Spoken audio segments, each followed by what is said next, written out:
All right, gang, what we have here is a pretty cherry Poulan 2500 Farmhand. I think most of us are familiar with the 2900 Farmhand.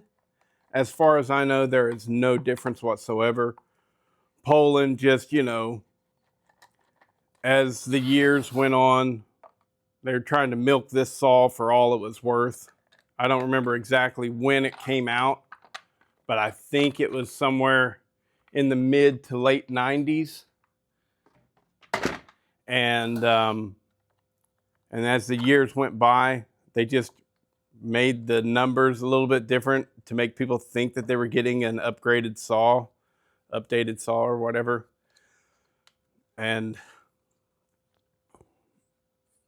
But it's the exact same thing.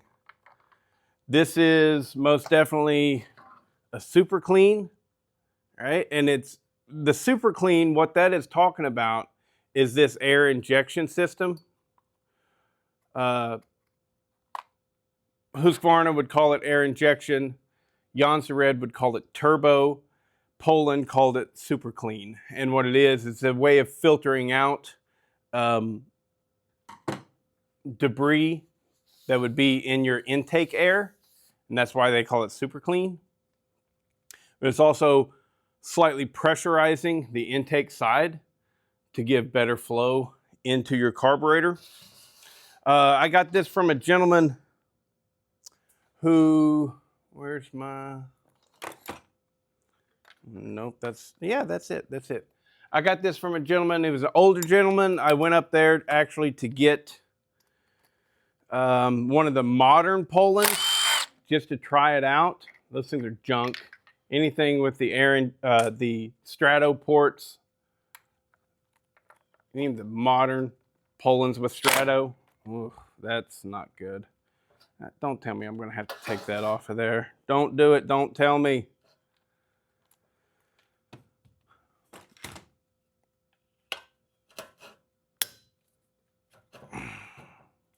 Anyways, but this one was there, and I was like, yeah, I'll pay the $35 for that modern Poulan if you'll throw in the old Poulan.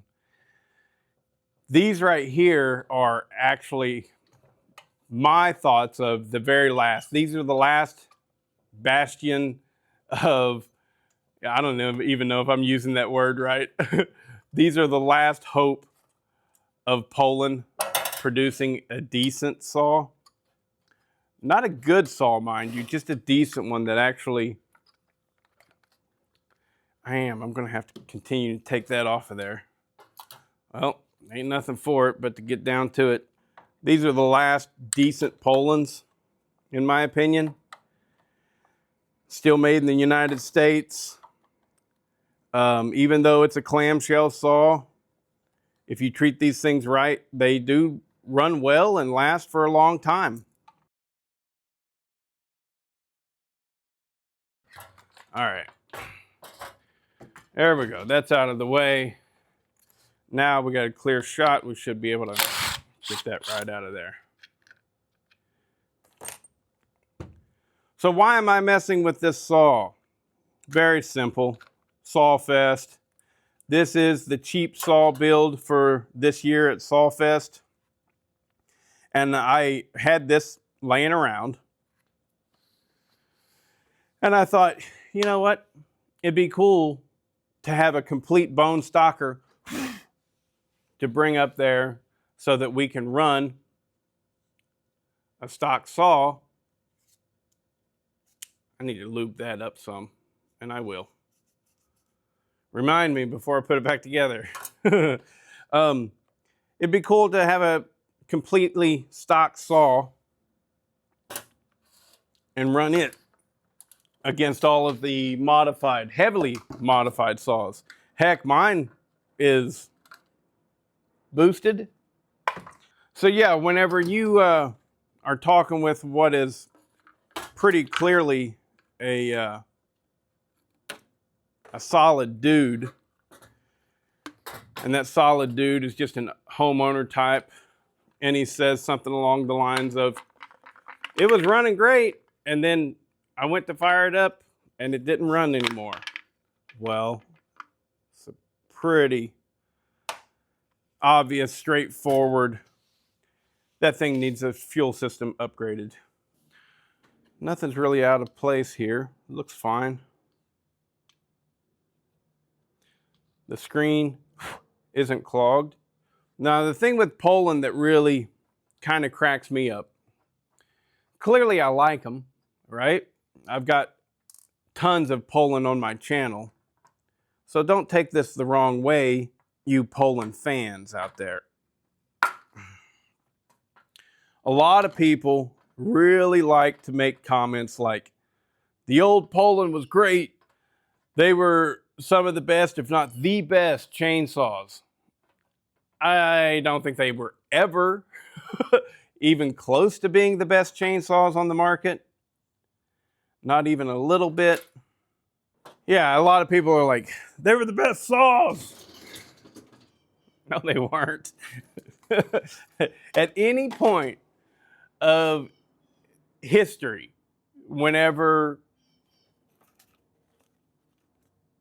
well, specifically in this case for Poulan saws, whenever they were building quality units, there was Husqvarna, there was Steel, there was Partner, there was Pioneer, there was Jonsered.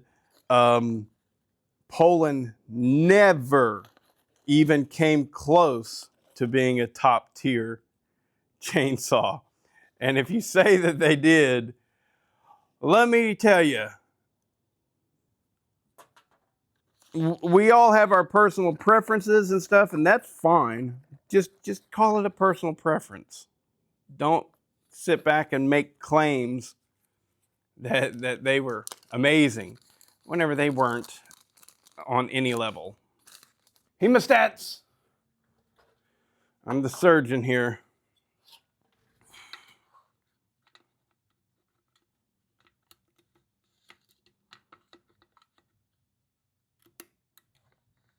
There we go.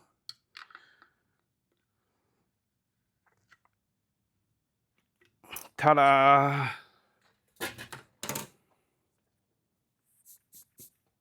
That fuel filter is fine. I'm going to keep using it. Whenever you're doing this, what you want is you want to have the perfect amount of fuel line so that that fuel filter sits flat on the bottom of the fuel tank and goes all the way up against the right-hand side of the saw. That way, whenever you turn the saw on its side and you're cutting to fell a tree or something, you have all your fuel goes over to that side and your line is still picking up fuel.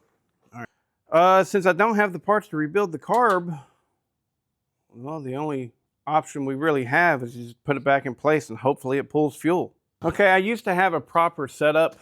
They make them for like dirt bikes and stuff, motorcycles of all sorts, where you clamp it around the cable sheath, and then you there's a little spot to put this little straw in, and you fill up that sheath with lubricant.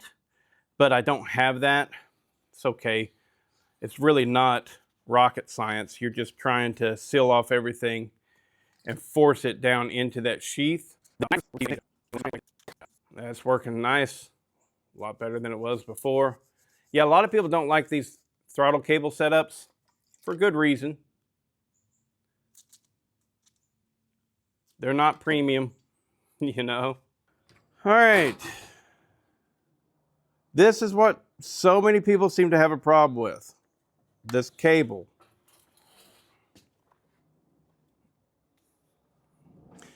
Cable snaps into that little location right there.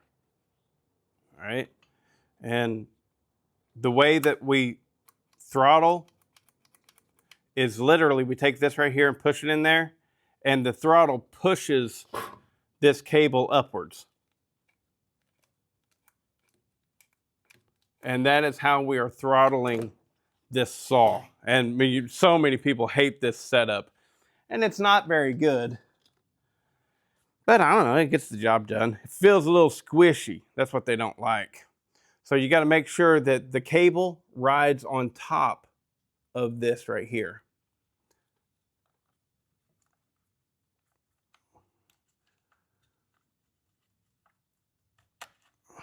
Oh, see, it wants to slip. I'm trying to do this so that you guys can see.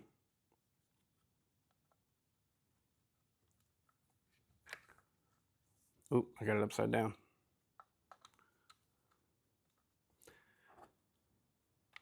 Take that cable, lift it up a little bit.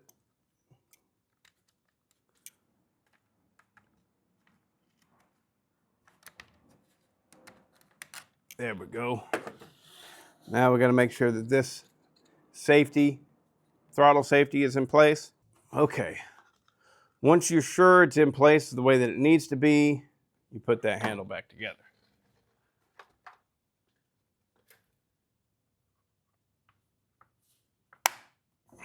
Okay, from here, throttle's working great. It should pull fuel and run. So before I do any more putting it together type stuff, I think I'm going to take the... am I worried about that clutch? I want to see if it's flowing fuel. And I don't want to fire it up with that, without knowing that that clutch is good and tight. Because I don't have...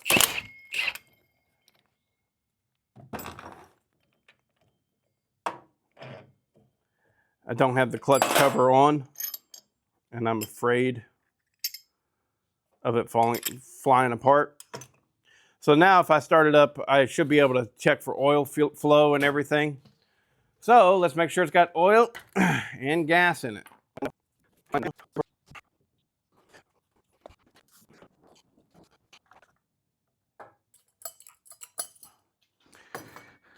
Let's see if she fires up.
All right, the on-off switch is not working, but we are flowing oil, and I should be able to fix that on-off switch real lickety-split.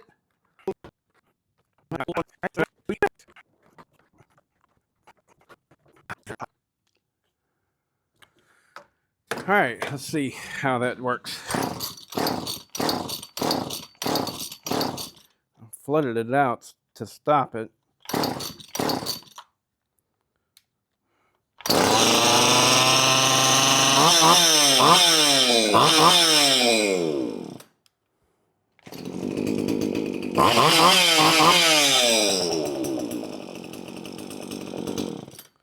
All right, the switch is backwards. I hate that. It's a normally closed switch. Pain in the ass. But now it's running, so now let's go and put it all together and put it in the wood and see how she cuts. Okay, gang, so here we are. We have it all laced up with a brand new out of the box, actually out of the bag. It came in a bag. Oregon semi-chisel safety raker chain setup, which is what these things came with from the factory. Now, this one probably came with a 20-inch bar. and 3/8 low profile chain, which is crazy. I never knew this, but the 3/8 low profile on these only had a 6-pin sprocket setup, and that's a first for me, but I don't deal with 3/8 low profile much at all. So I swapped it out to the 325. And so let's fire it up and see how she cuts.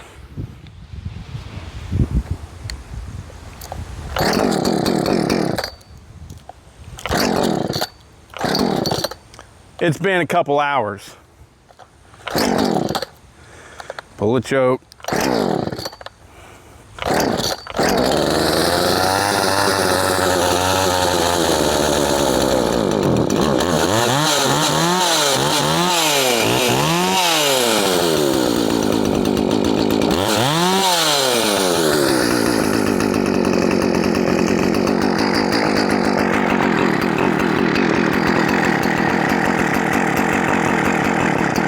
I can't see in there at all.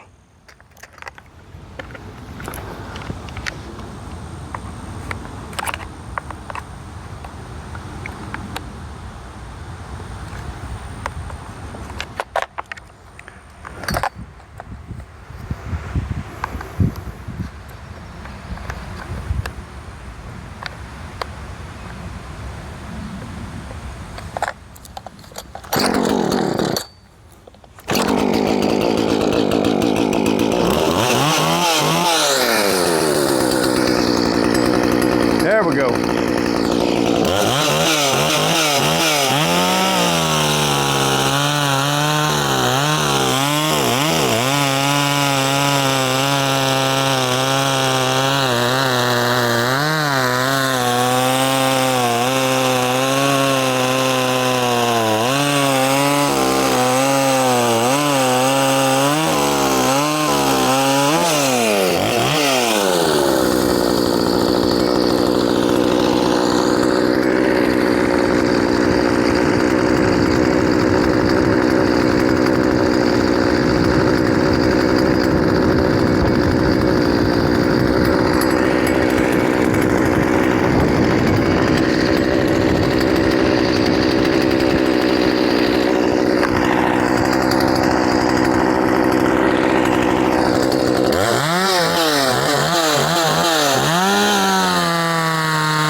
So people like to call these things junk, and if you think they're junk, then that's fine.